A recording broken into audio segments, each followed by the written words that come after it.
ራስጥልን እሺ እግዚአብሔር ይመስገን ሰላም ናችሁ እግዚአብሔር ይመስገን አሁን የምንገኝበትን ቦታ እንኳን ደህና ቆያችሁ እስኪ ታሪክ መማር ፈልገን ነው የመጣነው እሺ ቦታን ወይም ዴር ሱልጣን ወይም ጎልጎታ ይባላል እና ያው ዴር ሱልጣን ይባላል ያው በአረብኛ አጠራር ነው በአማርኛ በዚህ ደግሞ ጎልጎታ እንለዋለን ስለዚህ የባለ ስልጣን ቦታ ማለት ነው ስለዚህ ይህ ቦታ እናታችን ንግስት ሳባ የንጉሱ ሰሎሞን ዝና ሰምታ ጥበቡን ሰምታ በመጣች ሰዓት ያው ይሄን ቦታ የሰጣት ቦታ ነው ለሷ ማለት ነው እዚህ አካባቢው በሙሉ ማለት ነው ስለዚህ 3000 አመት በላይ እድሜ ያለው እና ስለዚህ እሷ ደግሞ 6 ወር ከተቀመጠች በኋላ ከዚህ አርግዛ ወደ ኢትዮጵያ ተመለሰች ማለት ነው ኢትዮጵያም ከሄደች በኋላ ሚኒሊክን ወለደች ሚኒሊክ ደግሞ የ22 አመት ጎልማሳ ሲሆን አባቱን ለማየት ሰሎሞን ለማየት ወደ ኢትዮጵያ ወደዚህ ወደ እስራኤል ከመጣ በኋላ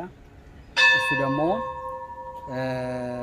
ወደ ኢትዮጵያ ሲሄድ ታቦተ ጽዮንን 40000 ህዝብ በሙሉ ማለት ነው 12000 ካህናትን 28000 ደግሞ እስራኤሎችን ከየነገዳቸው 12 ነገድ ነው ያለው ከየነገዱ አጠቃላይ የእስራኤል ስርዓትና ህግ ይዞ ወደ ኢትዮጵያ ሄደው ማለት ነው ስለዚህ እኛ አሁን ለምሳሌ የሴምና የኩሽ ስለተደባለቀን መልካችን የተለያየ አይነት ከለር ነው ያለው ስለዚህ በዚህ ምክንያት 900 አመት ሙሉ ኦሪት ስንከተል ነበር ከዛ በኋላ ከ900 አመት በኋላ ያው ለንግስት ሳባ ስለተሰጣት ይሄ ቦታ በየጊዜው እየመጡ ነገስታቱ ባሉን ያከብሩ ስለነበረ እስራኤሎች ከግብጽ የወጡበትን የቂጣ በዓል ሚሉት ፔሳ የሚባለው የትንሳኤ በዓል ያከብሩ ስለነበረ በዚህ ምክንያት የኛም ንጉስ ባኮስ የሚባል የንጉስ ኃላፊ የሚባለው እንደ ጠቅላይ ሚኒስትር ማለት ነው እሱ ሊያከብር እዚህ ሲመጣ በ900 አመት ማለት ነው ከዛ ላይ ክርስቶስ መጥቶ ደግሞ 33 አመት ከ3 ወር ነበር ክርስቶስ ባረገ በአራት ወሩ ክርስትና ፊልጶስ ባሉን አክብሮ ወደ ኢትዮጵያ ሲመለስ ፊልጶስ በመንፈስ ቅዱስ ተገልጾለት ጃንደረባ ምንለው ማለት ነው አጥምቆ ወደ ኢትዮጵያ ተመለሰ ማለት ነው እሺ ከዛ በፊት ታቦተ ጽዮን ይዞ ሲሄድ የንጉስ ሰለሞን ልጅ እሺ ስንት ሺህ አመት ወይም 100 አመት የኢትዮጵያ ህዝብ በታቦተ ጽዮን ሲያምን ነበር ጠቅላላ በሙሉ በታቦተ ጽዮን ያምን ነበር ምክንያቱም እሷ ንግስት ስለነበረች እስልምና ማልገባም ክርስትና ማልገባም ክርስትና በ034 ዓመተ ምህረት ነው 2014 ዓመት ነው ያለነው በ034 ዓመተ ምህረት ነው የገባው ማለት ነው ከዛ በኋላ ነው አባ ሰላማ መጡ እየተስፋፋ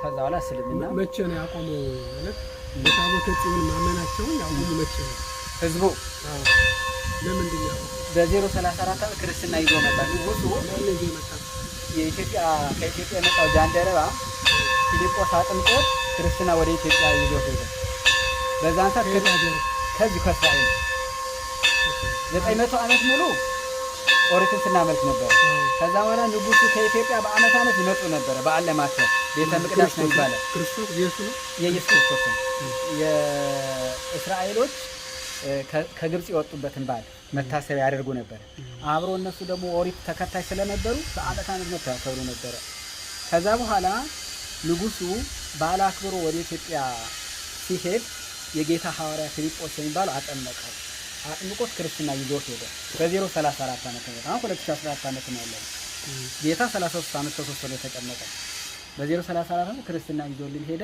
ከዛ በኋላ እየተስፋፋ ኦሪቱን ወደ ክርስትና የተለወጠ ከዛ በኋላ ያው በክርስትና ተለወጠ ቆይቶ ደግሞ እስልምና መጣ ማለት ነው ይሄ ነው እንግዲህ አካባቢ በጣም ጥሩ እንደው አንድ ጥያቄ ማንሳት እንፈልገው ከዚህ ከግብጾቹ ጋር ሁሉ ጊዜ ጠባለ ከግብጾች ጋርና እንግዲህኛ ቤተ እስራኤሎች ነን የመጣ ነው ጀስት ቦታውን ለመጎብኘት ነው የሀገራችንም ደግሞ ታሪክ አንዱ አካል ስለሆነ ያው ግብጾቹ ጋር ለምንድን ነው ሁሉ ጊዜ ጠብ ያለው ያ ጠብ የተፈጠረው አሁን የምትሄድ ቦታ ይጠቅላላ ይሄ የኛ ቦታ ነው ይሄ ጠቅላላ የምትሄድ ማለት ነው የህንጻዎች በሙሉ ያው እሌኒ የምትባለው ንግስት በ31 ዓመት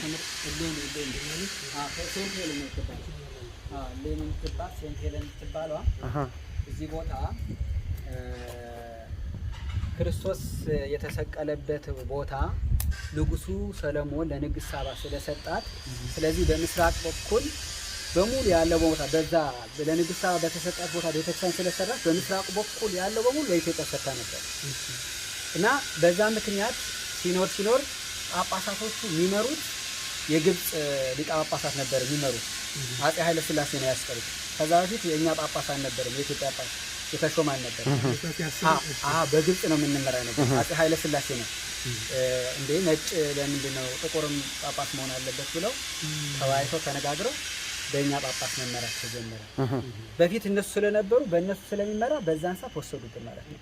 የኛዎችን ሲያስወጡ ከመጀመሪያ በምስራቅ በኩል የኢትዮጵያ የንግስት ሳባ ነው እና ከዛ በኋላ አስወጧቸው። እነሱ ደግሞ ይሄ አትክልት ቦታ ስለነበረ ከዮርዳኖስ ድንጋዩን ጭቃውን እየተሸከሙ በወቅቱ የነበሩት አባቶች ከዛ ሲባረሩ ይሄንን ሰሩት ማለት። ስለዚህ በቅርስ መልክ ነው መስራት አይቻልም። ለመስራት ከፈለግን ነው ማስፈቀድ ነው እንደ ቅርስ ነው የተነሳው። አሁን ኢትዮጵያ መንግስት ስንት ያህል እውቅና አለው ለዚህ ሀገር?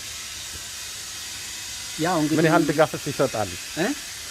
ይሄ ጥቃት ሲፈጸምባችሁ ምን ያህል ያው ድጋፍ ይሰጣችኋል? አሁን ለምሳሌ ይሄ ቦታ አጠቃላይ ሃይማኖታዊ ነው። በኢትዮጵያ ኦርቶዶክስ ተዋሕዶ ነው የሚተዳደረው ማለት ነው። የኢትዮጵያ ኦርቶዶክስ የበላይ አካል ሊቀ ጳጳስ ፓትርያርክ አሉ። ያው ለመንግስት ብዙ ጊዜ ያቀርባሉ። ባቀረቡት መሰረት መንግስት በግጥ ጥረት ያደርጋል።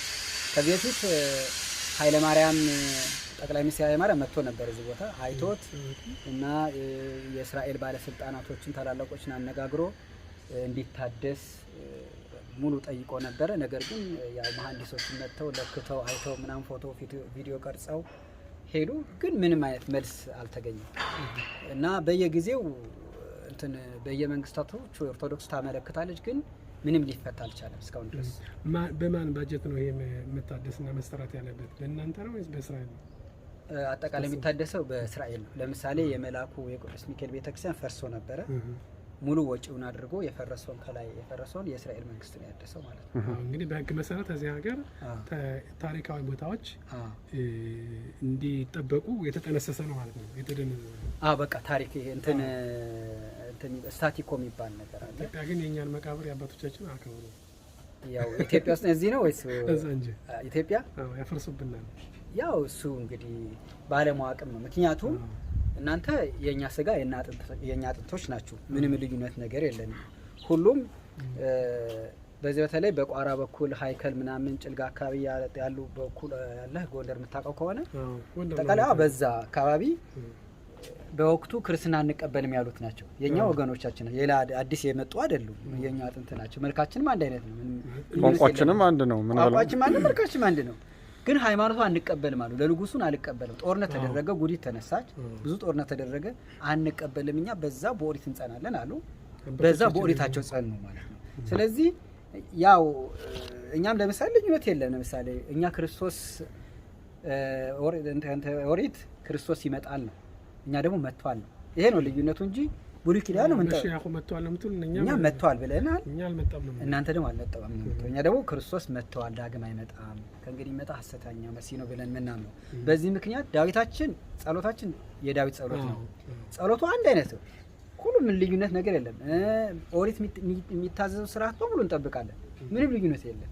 የሙሴ ጾም እንኳን 40 ማለት ጽላት ሲቀበል የጾም ጾም እንጾማለን እኛ 40 ቀን ማለት ነው። እሱ በትንሳኤ በኢየሱስ ክርስቶስ ትንሳኤ ተለወጠ። ስለዚህ እንደው የግብጾች ላይ ነው በጣም ኢንትረስትድ የሆንኩት። አሁን የነሱ ጠቡ ምንድነው? መፍትሄ አግኝቷል? አላገኘም? ጠቡ እስካሁን ድረስ ምንም አይነት መፍትሄ ያገኘ ነገር የለም። ምክንያቱም ያው በመንግስት ደረጃ ነው ያለው፣ የእስራኤል መንግስት ነው። ያው እነሱም ደግሞ ይሄ ያንንም ቀምተው ድጋሜ ይሄ የኛ ነው የሚለው አልጠግባይ ሲተፋራ የሚባል ነገር አለ። ይሄንም ጭምር ማለት ነው አሁንም ለመውሰድ ማለት ነው የኛ ነው የሚለው። ምንድነው በጉልበት ነው መጥተው የሚገቡት ወይስ? አይ በጉልበት የለም። የእስራኤል ፖሊስ ስላለ ህግ ያስከብራል።